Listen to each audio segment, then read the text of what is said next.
The new technique is purely volumetric, meaning the viscosity doesn't really play a role. So the higher the viscosity actually is the better. Therefore, it adds, let's say, a new feature for materials developer that can unfold. It's a new type of chemistry, new type of high molecular weight.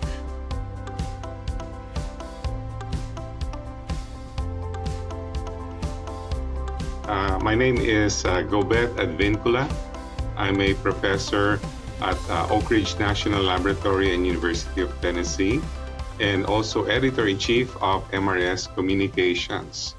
And it's my pleasure to welcome our guest, Christophe Moser from the EPFL. Christophe is well known in the area of materials, semiconductors, but also in 3D printing. So I'd like to emphasize your expertise in volumetric printing. So in your review of tomographic volumetric additive manufacturing, what do you think is the primary audience or direction of this field or technology, and what are the application opportunities that makes this field and technology quite exciting?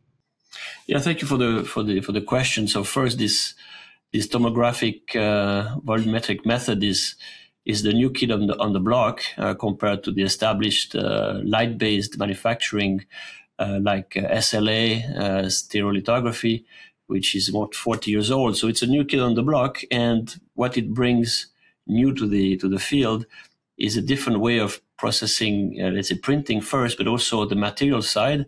Why? Because typically this SLA has low viscosity, process low viscosity resins, and that put, let's say, problems on finding low viscosity materials to print. So you have either to heat the material to lower the viscosity or put different additives to do that. Whereas the new technique is purely volumetric, meaning the viscosity doesn't really play a role. So the higher the viscosity actually is the better. Therefore, it adds, let's say, a new feature for materials developer that can unfold. It's a new type of chemistry, new type of high molecular weight materials for 3D printing, and that's why it was, MRS was a good venue to bring this new technology to material scientists, so that it gives another, let's say, knob to develop for printing materials. So speaking about some of the big opportunities out there for this technology, what would you emphasize, Christophe? Yes, sure. So, for example, if you want to print very soft materials in 3D, if you do it layer by layer, it's actually fairly difficult because of the the construct itself that you want to make. It doesn't, you basically try to make something very soft in 3D. Things start to deform if you pull it. So if you make it directly in a bath of material, then you can sculpt very soft surfaces. Very soft structures. So applications in biotech, in biology, you can put scaffolds with very soft scaffolds for cells. So that's one area where there's quite a bit of research, where people with groups of biologists have taken the technology to print with cells. And the second new feature of this, let's say, this technique is that it's very fast. And by very fast, I mean it's matters of seconds. There are even reports recently that you can make centimeter scale structures in milliseconds. So then you open sort of a new field of applications. It could be in medical, where you need to have parts being made very, very fast at the bedside for patients, or applications where you need to print very, very fast, where the post-processing is very simple. So the post-processing is also something very different from SLA, where you have to remove support structures. Here there are no support structures, so the post-processing is relatively simple. So I would say any applications which need speed, low post-processing, and that could be actually very good for the technologies. Would you say volumetric printing, in terms of resolution, has clear advantages or limitations when it comes to smaller objects, in particular, if it can compete with other types of high resolution methods, including two-photon type of operation, two-photon polymerization methods? Yeah, so it's very good question. So I think no doubt that the two-photon printers are there to stay for very high resolution. And there's sort of a no man's land in between micrometers and a few micrometers with millimeter to centimeter scale in a reasonable amount of time, where volumetric printing can play a role. It's not quite there yet because the resolution currently in the technology, it's of the order of 20, maybe 30 microns. People have shown this kind of resolution over centimeter scale.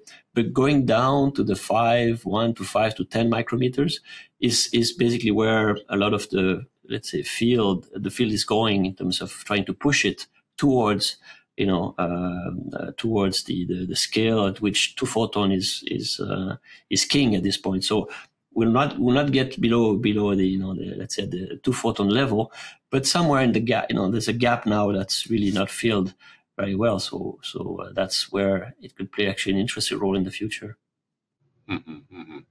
Fascinating. So there's a lot of parameters really that is available or can be considered as the principal component of the reaction or technology. So this brings us to the question of AI and machine learning and how this tool is being used to create more agentic AI, very specific for the experiment or the technology. Can you give us a comment about the future potential for using AI and machine learning with volumetric 3D printing? Yeah, it's a very good question. I think it's going to play an important role, and the reason is all these aspects you mentioned: inhibition, radical generation, and diffusion. Diffusion, because this is volumetric, meaning that the part is not fully cured or fully cross-linked until some time. So there's time for diffusion. And if you look at the equation, they are nonlinear, and it's complicated to actually solve these. So AI will be useful in the future because you can take measurements and fast measurements, because you can make these parts within seconds. So you have a lot of data you can generate.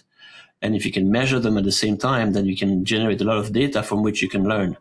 And you don't necessarily have to solve for all these complex equations of diffusion and so forth. So you might actually rely more on measurements, camera in the loop, so to speak, to actually determine what are the parameters necessary for the light pattern. That's what you can control to obtain a specific shape in that amount of time. So I think that's going to be likely a lot of work will be going in this direction.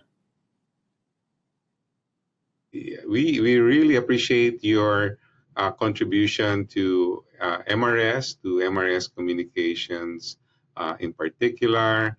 And we'd like to get your encouragement about MRS members participating in our journals or the experience you had. Thank you. Well, we need chemists, we need material scientists, so that's why we chose MRS to publish this review of materials that have been developed over the last 8 years. And so we really need chemists and material scientists because without materials we can't print anything. So it's really we rely on your audience to generate new materials